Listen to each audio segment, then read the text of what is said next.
মুজিব ভাই এসে গেছেন, তাকে আপনারা স্লোগান দিয়ে অভিবাদন দেন।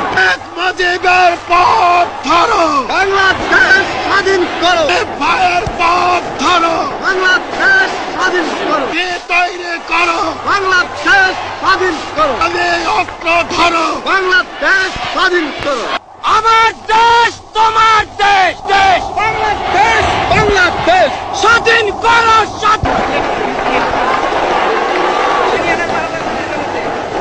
ভাইরা আমার, আজ দুঃখ ভারাক্রান্ত মন নিয়ে আপনাদের সামনে হাজির হয়েছি। আপনারা সবই জানেন এবং বোঝেন আমরা আমাদের জীবন দিয়ে চেষ্টা করেছি, কিন্তু দুঃখের বিষয় আজ ঢাকা, চট্টগ্রাম, খুলনা, রাজশাহী, রংপুরে আমার ভাইয়ের রক্তে রাজপথ রঞ্জিত হয়েছে। আজ বাংলার মানুষ মুক্তি চায়, বাংলার মানুষ বাঁচতে চায়, বাংলার মানুষ তারা আজ তার অধিকার চায়। কিন্তু দুঃখের বিষয়, আজ দুঃখের সঙ্গে বলতে হয় 23 বছরের করুণ ইতিহাস, বাংলার অত্যাচারের, বাংলার মানুষের রক্তের ইতিহাস, 23 বছরের ইতিহাস, মুমূর্ষ নরনারীর আত্মনাদের ইতিহাস, বাংলার ইতিহাস, এদেশের মানুষের রক্ত দিয়ে রাজপথ রঞ্জিত করার ইতিহাস।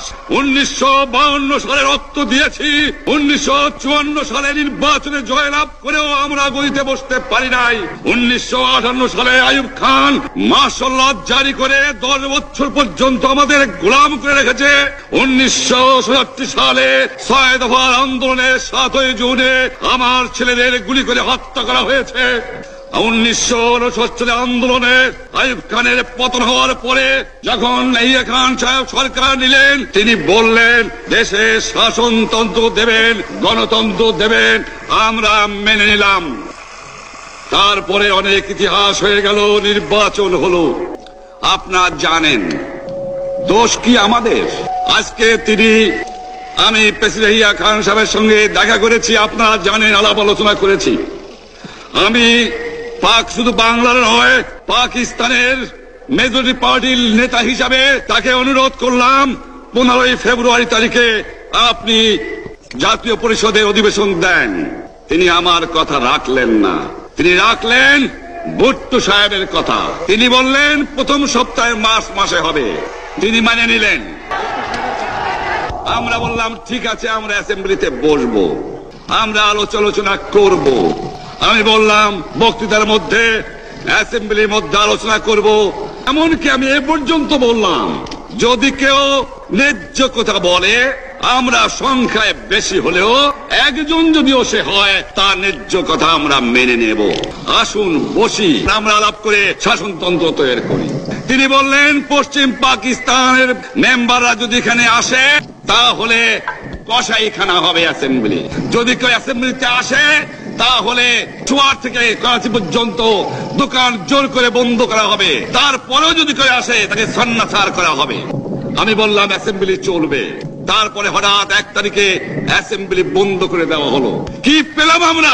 আমার পয়সা দিয়ে অস্ত্র কিনেছি বহিঃশত্রু আক্রমণ থেকে দেশকে রক্ষা করার জন্য। আজ সেই অস্ত্র ব্যবহার হচ্ছে আমার দেশের গরিব দুঃখী নিরস্ত্র মানুষের বিরুদ্ধে, তার বুকের উপরে হচ্ছে গুলি। আমরা পাকিস্তানের সংখ্যাগুরু, আমরা বাঙালিরা যখনই ক্ষমতায় যাওয়ার চেষ্টা করেছি, যখনই এদেশের মালিক হবার চেষ্টা করেছি, তখনই তারা আমাদের উপরে ঝাঁপিয়ে পড়েছেন। তারা আমাদের ভাই।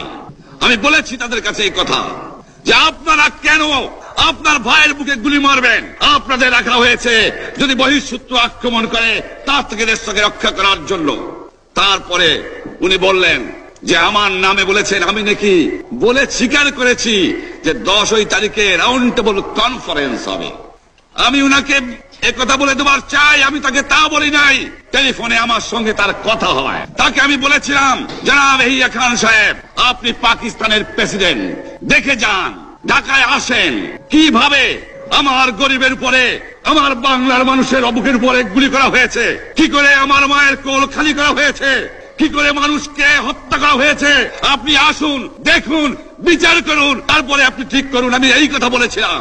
হঠাৎ আমার সঙ্গে পরামর্শ না করে বা আমাদের সঙ্গে আলোচনা না করে 5 ঘন্টা গোপনে বৈঠক করে যে বক্তৃতা তিনি করেছেন এবং যে বক্তৃতা করে অ্যাসেম্বলি করেছেন, সমস্ত দোষ তিনি আমার উপরে দিয়েছেন, বাংলার মানুষের উপরে দিয়েছেন। পরিষ্কার মিটিংয়ে বলেছি যে এবারের সংগ্রাম আমার মুক্তির সংগ্রাম, এবারের সংগ্রাম স্বাধীনতার সংগ্রাম।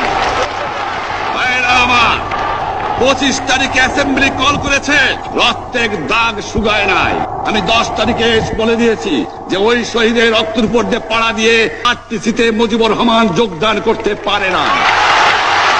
অ্যাসেম্বলি কল করেছেন, আমার দাবি মানতে হবে। প্রথম, সামরিক আইন মার্শাল ল উড্র করতে হবে। সমস্ত সামরিক বাহিনীর লোকদের ব্যারাকে ফেরত দিতে হবে। যেভাবে হত্যা করা হয়েছে তার তদন্ত করতে হবে। আর জনগণের প্রতিনিধির কাছে ক্ষমতা হস্তান্তর করতে হবে। তারপরে বিবেচনা করে দেখব আমরা অ্যাসেম্বলিতে বসতে পারবো কি পারবো না। এর পূর্বে অ্যাসেম্বলিতে বসার অ্যাসেম্বলিতে বসতে আমরা পারি না। জনগণ সে অধিকার আমাকে দেয় নাই। ভাইরা আমার, তোমরা আমার উপর বিশ্বাস আছে? আমি প্রধানমন্ত্রিত্ব চাই না, আমরা দেশের মানুষের অধিকার চাই। আর যদি একটা গুলি চলে, আর যদি আমার লোকের উপর হত্যা করা হয়, তোমাদের উপর কাছে আমার অনুরোধ রইল, প্রত্যেক ঘরে ঘরে দুর্গ করে তোলো। তোমাদের যা কিছু আছে তাই নিয়ে শত্রুর মোকাবেলা করতে হবে। এবং জীবনের তরে রাস্তাঘাট যা যা আছে সবকিছু আমি যদি হুকুম দেবার নাও পারি, তোমরা বন্ধ করে দেবে।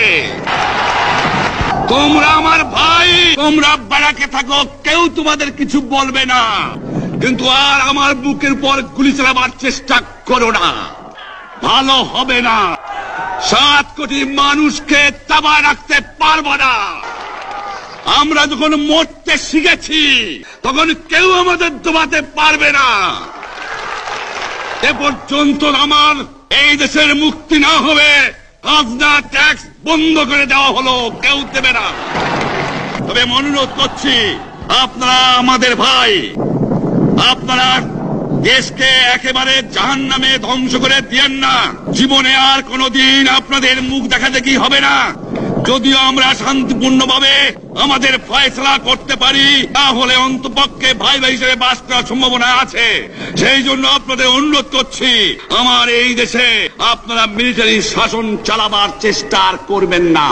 দ্বিতীয় কথা, প্রত্যেক গ্রামে, প্রত্যেক মহল্লায়, প্রত্যেক ইউনিয়নে, প্রত্যেক সাব ডিভিশনে আওয়ামী লীগের নেতৃত্বে সংগ্রাম পরিষদ গড়ে তোলো এবং তোমাদের যা কিছু আছে তাই নিয়ে প্রস্তুত থাকো।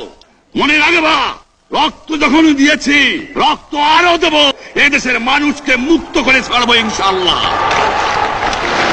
এবারে সংগ্রাম আমাদের মুক্তির সংগ্রাম, এবারে সংগ্রাম স্বাধীনতার সংগ্রাম।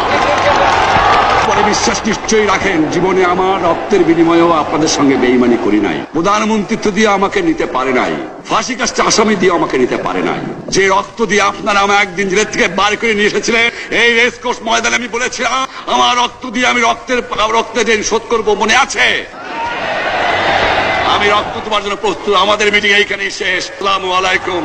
জয় বাংলা। বীর বাঙালি হাত